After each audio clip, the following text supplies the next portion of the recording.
Hi everyone, good morning. સ્વાગત છે તમારું મારા નવા વિડીયોમાં. તો કેમ છે બધાને? આઈ હોપ કે બધા મજામાં જ હશો. ને અત્યારે વાગી ગયા છે 10:30. આજે આપણે વિડીયો મોડો સ્ટાર્ટ કર્યો છે કેમ કે મોડું થઈ ગયું છે. આજ દિવસને રજા છે એટલે અને કિશનભાઈ ગયા છે ઓફિસે. અને પાછળ તમે જુઓ છો, હું અહીંયા ધાબે કપડાં સુકવવા આવી હતી એટલે મેં કીધું ચાલો આપણે ધાબા ઉપરથી સ્ટાર્ટ કરી દઈએ. ને અત્યારે શિયાળાનું વાતાવરણ એટલે છે ને તડકે બહુ મજા આવે તડકો ખાવાની, એટલે થોડીક વાર તડકે પણ બેસશું. અને કપડાં સુકવાઈ ગયા છે, પાછળ જોઈ શકો છો તમે. અને પ્રિશાબેન અહીંયા આવી ગયા છે, ઉઠી ગયા હતા. હું કપડાં સુકવવા આવતી હતી ત્યારે તો કે મમ્મી આવું છે મારે, તો એ પણ ધરાર આવી છે મારી સાથે. અહીંયા છે પ્રિશુ. Good morning. જય શ્રી કૃષ્ણ. શું ખા છો તું? પ્રિશુ શું ખાય છે? શું ખા છો? પેંડો. પેંડો ક્યાં બતાવ તો ખરી. હા, એ અહીં બાજુવાળા માસી આપ્યો છે પેંડો. ઉપર આવી હતી તો એની ઘરે ગઈ હતી. અમારે પાછું ધાબુ આમ અડીને છે એટલે જવાય.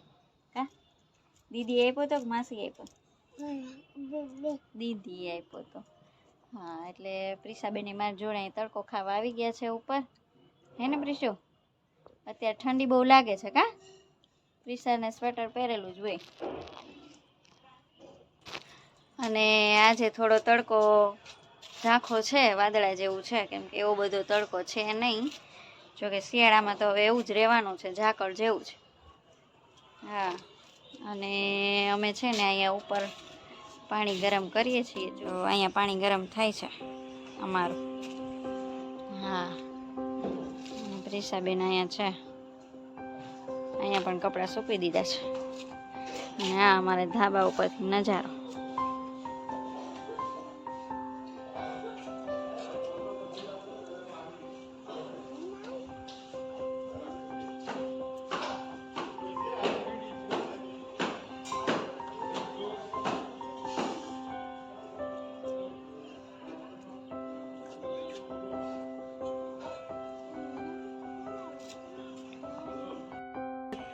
ચાલો હવે આપણે નીચે જઈએ છીએ.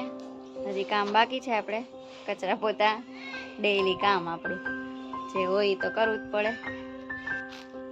તો ચાલો હવે જઈએ છીએ નીચે. અહીંયા પ્રિશાબેન કોથળા દોડની જેમ કુદાકા મારે છે અને પરી પણ મારે છે. અને પ્રિશાના જમવાનું ચાલુ છે જમવાનું. એમ કોથળા દોડની જેમ દોડતી હોય ને ઠેકડા મારતી મારતી જમે છે. જો એવી રીતે જાય ને પાછી આવે. તો ચાલો એને જમાડી લઉં છું. તો હવે પ્રિશાન જમાઈ ગયું છે અને બધું કામ પતી ગયું છે. હવે આપણે રસોઈ બનાવવાની છે. રસોઈમાં એવું છે કે શાક સવારે બની ગયું હતું, રોટલી બાકી છે. રોટલી બનાવી લો ફટાફટી, પછી જમવા બેસીએ. દેવેશ થોડુંક કામ કરે છે એટલે પ્રિશાન જમાડી લીધી ને હવે રોટલી બનાવી દઉં ફટાફટી.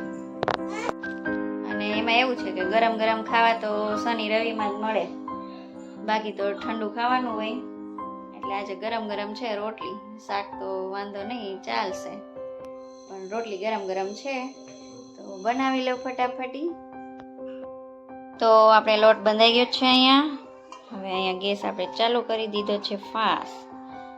રોટલી બનાવી લઉં ફટાફટી. તો ચાલો હવે આપણે અહીં રોટલી થઈ ગઈ છે, હવે જમવા બેસી જાય. અને આજે એવું છે કે રીંગણા બટેકાનું શાક છે એટલે દિવસને ચોરવાનું જ હોય. પણ ચોરે એમાં એક વસ્તુ નાખે છે, પણ એ કઈ વસ્તુ છે જે નાખે પણ એ ઘરમાં છે જ નહીં અત્યારે. તો અમારે લેવા જવી પડશે બહાર. એટલે હું ફટાફટ લઈને આવું, પછી કહું કે શું વસ્તુ છે. દિવસને જોઈએ એ વસ્તુ આ છે એટલે આ લેવા ગઈ હતી હું, કેમ કે આજ મેં મેરવું નહોતું કાલે. બાકી તો હોય દહીં સ્ટોકમાં, પણ છાશ હતી એટલે મેં કાલે મેરવું નહોતું એટલે લઈ આવી. મેં ચાલો લઈ આવું. અને રીંગણા બટેકાનું શાક હોય ચોરેલું હોય એટલે એમાં દહીં નાખવાનું જ હોય. અને આપણે બહાર જઈએ શું કરે છે છોકરા ધરાવો.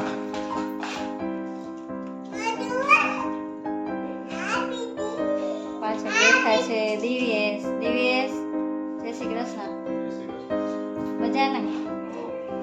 કામ ચાલુ લાગે છે ને? હા. અહીંયા પ્રિસાબેન રમે છે ને ફ્રેન્ડો આવી છે જો. બે આવી છે. હા. પ્રિસા રસોઈ બનાવે છે. કોઈને ખાવી હોય તો આવી જાજો રસોઈ. શું બનાવે પ્રિસા? રોટી કે શાક? શાક બનાવસ ને? હા તો હાલો આવી જાઓ કોઈને ખાવું હોય તો. પ્રિસા હવે અહીંયા રસોઈ બનાવે છે. શાક બનાવે છે જો. પ્રિસુ મસ્ત શાક બનાવજે હો. તીખું બનાવીશ કે મોળું? મીડિયમ. મેગી બનાવે મેગી બનાવે છે પ્રિસા. કોઈને ખાવી હોય તો આવી જાજો.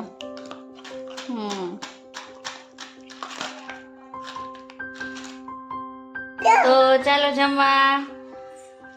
ટમેટા સુધાર્યા છે, મરચા તળ્યા છે, રીંગણા બટેકાનું શાક છે અને રોટલી છે, છાશ છે. તો ચાલો બધા જમવા.